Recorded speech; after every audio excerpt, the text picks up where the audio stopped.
What is a preprint? Before we answer that, we need to take a step back. Science begins with a hypothesis. Researchers then go into the lab and perform a variety of different experiments to test this hypothesis. This whole process often takes between 3 to 5 years, but can take longer depending on the exact questions being asked. At the end of this period, researchers sit down and begin writing a manuscript. The outcome of this is the scientific paper, comprised of the hypothesis, research from other people in the field, key results from the lab work, and the key main conclusions. This is the primary output of a research project and is used to judge researchers in hiring and promotion. But once a manuscript is written, this isn't the end of the process. The manuscript is then sent to a scientific journal. The editor of the journal might decide to reject the manuscript, known as desk rejection, or send it out for peer review.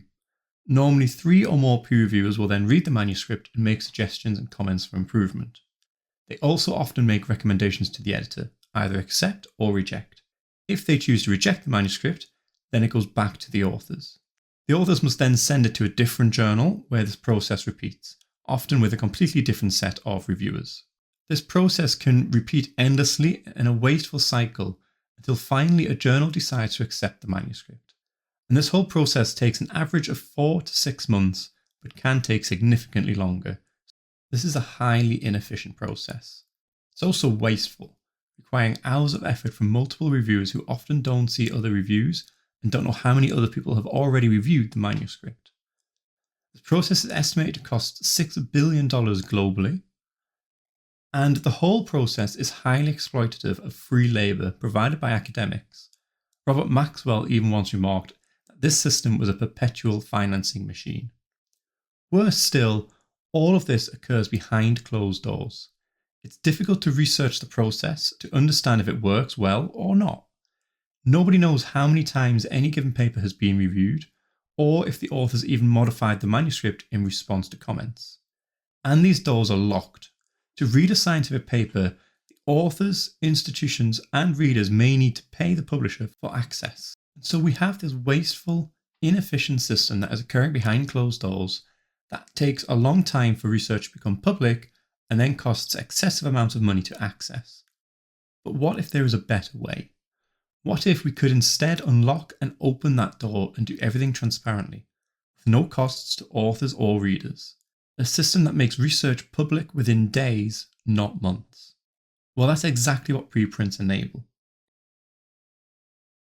Preprints are shared with the public within 48 hours of submission and can then be built upon by other researchers, used in policy decisions, and have immediate impact. A preprint is a scientific manuscript that is shared prior to journal-organised peer review.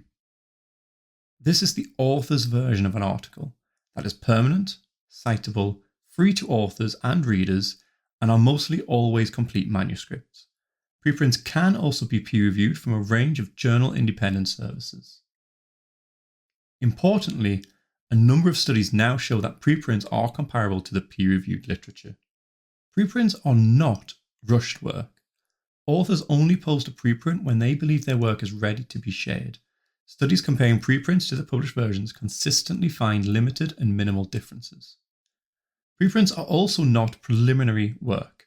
We've attempted to identify early work in progress on preprint servers, and there are very few instances of work that undergoes multiple versions or significant changes between the first and final version. Preprints are hosted on preprint servers. As of 2025, there are over 50 with a life science focus. The biggest of these is Research Square and bioRxiv, which now host over 600,000 preprints between them. Each preprint server has a different governance structure. For example, bioRxiv and medRxiv are governed by OpenArchive, a non-profit, whereas Research Square, SSRN, and Preprints.org are governed by traditional publishers. Within the life sciences, preprint adoption is growing. Bolstered by the COVID-19 pandemic, there are now almost 1 million life science preprints, with millions more across other disciplines. And preprints currently represent around 11% of the literature, up from 5% only 5 years ago. You might not want to get left behind, but why should you post a preprint? Citations and attention.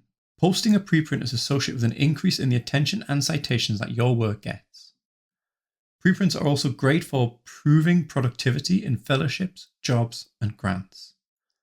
You can claim priority and get protected from scooping by posting a preprint, as they have DOIs, they are permanent, citable objects.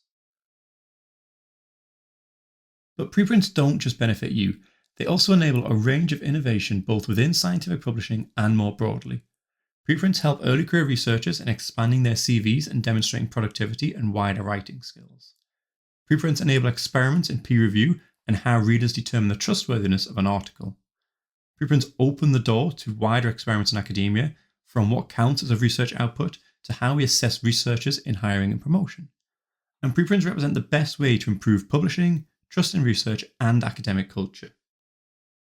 If you want to learn more about preprints, then check out Rippling Ideas, an advocacy and consulting organisation led by the world-leading preprint experts with a people and evidence-driven approach that you won't find anywhere else. Head to ripplingideas.org to learn more about preprints and see even more resources. Sign up to our newsletter to keep up to date with our latest efforts and a monthly roundup of relevant news. And don't forget to hit that subscribe button below too.